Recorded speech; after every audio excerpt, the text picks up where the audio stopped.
बदायूं जनपद का इतिहास एक भारत के इतिहास में एक अहम इतिहास रखने वाला है। वहीं अगर बात सहसवान के की जाए तो सहसवान ने हर दौर में अपना इतिहास लिखा है। हालांकि उत्तर प्रदेश के बदायूं जिले में सहसवान अपने अंदर पूरा इतिहास सजोए हुए है।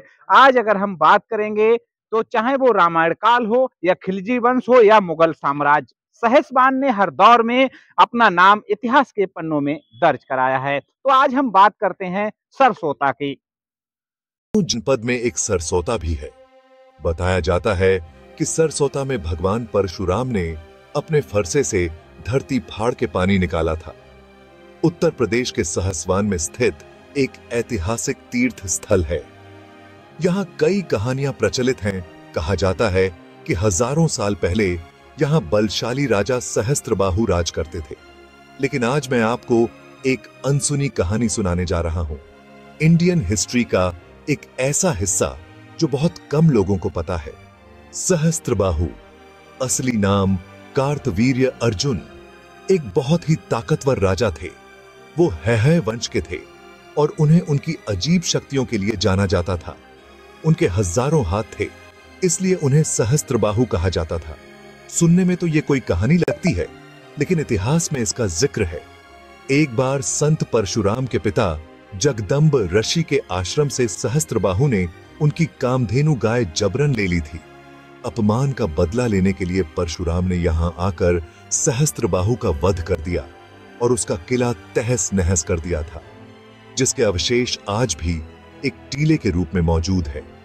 युद्ध के बाद जब परशुराम वापस जा रहे थे, तब उन्हें प्यास लगी। दूर दूर तक पानी न मिलने पर उन्होंने अपने फरसे से धरती पर वार किया तो प्राकृतिक जल स्रोत फूट पड़े। सरसोता को बहुत रमणीक स्थल माना जाता है।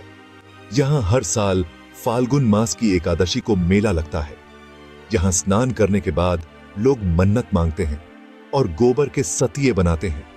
इतना ही नहीं, मन्नत पूरी होने पर वे चांदी और सोने के सतिये दान करते हैं। यहां नाथ बाबा का मंदिर भी है। मान्यता है कि यहां झाड़ू चढ़ाने से चर्म रोग और मस्से खत्म हो जाते। लेकिन जानते हो सहस्त्रबाहु ने और क्या बड़ा काम किया? उन्होंने धार्मिक सहिष्णुता को बढ़ाया।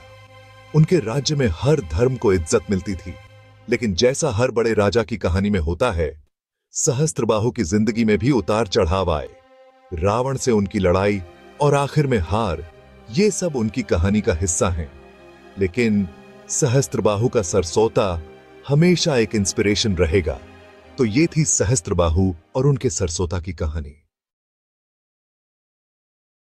ऐसा माना जाता है कि सहस्त्रबाहु के वध के बाद जब परशुराम ने जब यहाँ पानी निकाला था, पानी जब उनका फरसा यहाँ लगा था और यहाँ जमीन से जब पानी निकला था, तो जो अब मेरे पीछे देख रहे हैं शिव मंदिर, तो वह पानी निकलने के बाद उस शिव मंदिर की जो है परशुराम ने पूजा अर्चना की थी और तभी से प्राचीन स्थल से ही इस मंदिर को देखा जा सकता है और प्राचीन स्थल का ही ये शिवलिंग रखा हुआ है। बताया जाता है कि सहसवान के नगर के बीचों बीच एक हिंदू राजाओं के किले के अवशेष आज भी मौजूद हैं और जो सरसोता है वो ऐसा बताया जाता है कि परशुराम के पिताजी की एक कामधेनु गाय हुआ करती थी। उस गाय को चुरा करके राजा सहस्त्रबाहु ले आए थे, जिसको छुड़ाने के लिए परशुराम ने यहाँ आक्रमण किया और उसका किला जो सहस्त्रबाहु राजा सहस्त्रबाहु का किला था उसे तहस नहस कर दिया। इसके बाद जब राजा सहस्त्रबाहु का किला तहस नहस करने के बाद परशुराम जब वापस जा रहे थे तो उन्हें जो है प्यास लगी और पानी के लिए जो है वो तरस रहे थे। तो पानी के लिए उन्होंने जमीन पर जो है फरसा मारा था और फरसे के बाद जो यहाँ से पानी की धार फूटी थी तो उसे सरसोता कहा जाता है। ये वही कुंड है जहां परशुराम जी ने जो है फरसा मार करके जमीन से पानी निकाला था। तो जिस सरसोता की हम बात कर रहे थे और सहसवान में आज मौजूद हैं हमारे साथ यहाँ के जो स्थानीय लोग हैं उनसे भी जानकारी लेंगे कि आखिर को इस सरसोता कहाँ से इसकी उत्पत्ति हुई, क्यों सरसोता बना और इसकी मान्यता आज तक क्या है। नमस्कार, भारत दर्पण में आपका स्वागत है। आज हम सरसोता पे हैं और आप यहाँ के स्थानीय निवासी हैं। क्या नाम है आपका? मेरा नाम सलमान हैदर नकवी है जी। और मैं सामाजिक कार्यकर्ता हूँ। जो जिस जगह आप खड़े हैं सरसोते पे, इसका इतिहास ये मतलब ये हज़ारों सालों से ये सरसोता यहाँ पर मौजूद है। इसका रिश्ता परशुराम जी से बताया जाता है और ये बराबर में एक टीला सा जो कोट है, ये सैसराबाहु का किला हुआ करता था। लोगों का इतिहासकार जितने भी थे उनका बताना मानना भी और बताना भी है कि सैसराबाहु से और परशुराम जी से एक युद्ध भी हुआ था। और उसपे जब वो नाराज़ हो गए थे, तो उनकी शक्तियों से ये जो किला था लौट के एक टीला सा बन गया। जहाँ आप यहाँ खड़े हैं, ये पीछे जो आपकी बिल्डिंग दिख रही है, तो इसका रिश्ता योगी आदित्यनाथ से जुड़ता है। ये गोरखधा वाले जो है वो एक मंदिर यहाँ भी है और ये सरस्वता भी है। ये सरस्वती का एक मैं आपको ये बताऊँ कि सबसे पहली चीज़ यहाँ पर हिंदू और मुसलमान लगातार, बल्कि मुस्लिम तादाद तो ज़्यादा आने वाली रही यहाँ पर। यहाँ पर लोग कभी किसी के आता था, मेहमान आता था, तो उन्हें मुसलमानों ने कहा, भाई हमारी एक सरसोता है, वहाँ हम आपको घुमाने को ले चलते हैं। लेकिन सरसोता ही क्या, और जगह के भी तीर्थ स्थल है, जब से हमारे देश में एक खेती उत्पन्न हुई है, हिंदू मुस्लिम की या मंदिर मस्जिद की थोड़ी-सी बीच में खाई हुई है, तो लोगों ने एहतियात भी करी और लोगों को भी कुछ नए-नए तरीके से मंदिर मस्जिद के नाम पे राजनीति करने वाले, अपनी राजनीति चमकाने वालों ने थोड़ा-सा माहौल भी खराब किया है। इसके जो आपको ये दिख रहा है सरसोता, तो ये हमारे दिलों में वास करता है। दूसरे इसके पास बहुत प्रॉपर्टी, ये जो देखिए आपको मैं दिखा रहा हूँ, ये कुंटा, इसमें हमें पूरा होश है कि इसके अंदर मछलियाँ बहुत अच्छी होती थी। कुछ मछली ऐसी भी होती थी जिसके नाक के अंदर, अब वो पीली चमकदार चीज़ थी, उनका बताना था कि सोने की हुआ करती थी। और यहाँ मेला लगता है, बड़ा-बड़ा दूर से लोग मेला देखने आते हैं। लेकिन ये, अब जैसे राजनीति आज लोग दुनिया में मंदिर और मस्जिद ही करते हैं। मैंने कई बार यहीं खड़े होके चैनलों पे कहा है और हाथ जोड़ के योगी आदित्यनाथ जी से अनुरोध किया है कि इस मुसलमान की सुन लो, इसे पर्यटक केंद्र बना दो, एक बड़ा-सा मंदिर बना दो। और जब ये मंदिर बनेगा और इधर से बराबर से ये झील जा रही है, ये डल झील के नाम से है और यहाँ थोड़ा पार्क बन गया है।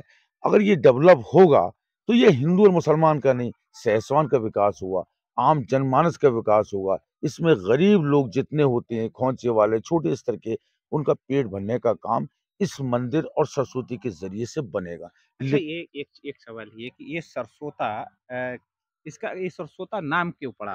कैसे क्या हुआ? सरस्वती ऐसा है, जो मैं नहीं बता रहा हूँ कि जब लोगों का बताना है, क्योंकि वो हज़ारों साल का जो लोग इतिहासकारों ने बताया वो माना जाएगा कि परशुराम जी ने इसमें जब फरसा मारा, तो इसमें 7 सूत्र निकले और उनसे नीचे से पानी आता। अब वो बंद हो चुके हैं।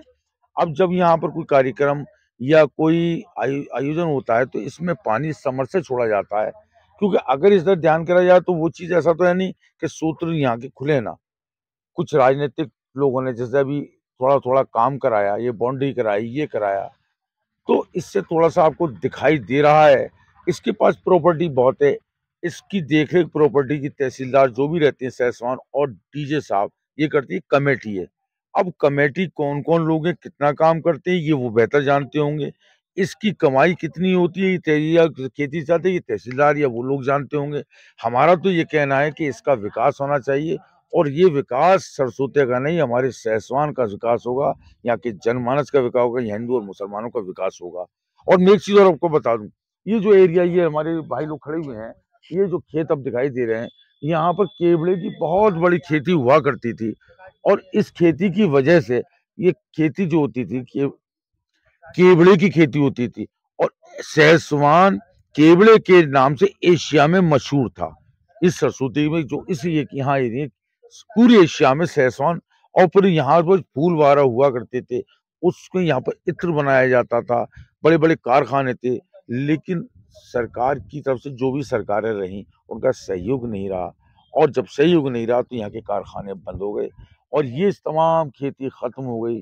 तमाम लोगों का, अब जैसे डल झील है, इस पे भूमाफियाओं का आज भी कब्जा है। समय-समय पे हम लोग आवाज़ उठाते हैं, चंद टाइम के लिए अधिकारी जागते हैं, कभी जेसीबी आती है, कुछ आती है, फिर उसके बाद फिर चले जाते हैं। तो यहाँ विकास तो हो ही नहीं पाता। बिल्कुल, देखिए जिस तरह से यहाँ के जो स्थानीय लोगों की माँग है कि यहाँ विकास अगर हो जाए, सरसोता अगर पर्यटक स्थल बन जाए, तो यहाँ के भी जो सहसवान का विकास होगा और सहसवान को लोगों को जो है एक रोज़गार का नया अवसर मिलेगा। हम सरसोता क्यों पड़ा और आप कब से देख-रेख कर रहे हो? क्या मान्यता है यहाँ की? मान्यता है ये अपना बोल देते हैं, वो मान्यता हो जाती है अपनी पूरी। और ये पूजा पाई करते हैं अपना, जो अपना परशुराम का है ही है। जी। क्या नाम है आपका? मेरा नाम छोटेगिरी नाम है। छोटेगिरी। कितने समय से यहाँ सेवा कर रहे हो? लेकिन हमारे परिवार रह रहे हैं तो हमें तो 2-3 महीने हुए हैं वैसे तो। आपको झूठ बोल रहे हैं। पहले कौन रहता था? हमारे पिताजी रहते थे हाँ। और पिताजी के भाई रहते थे।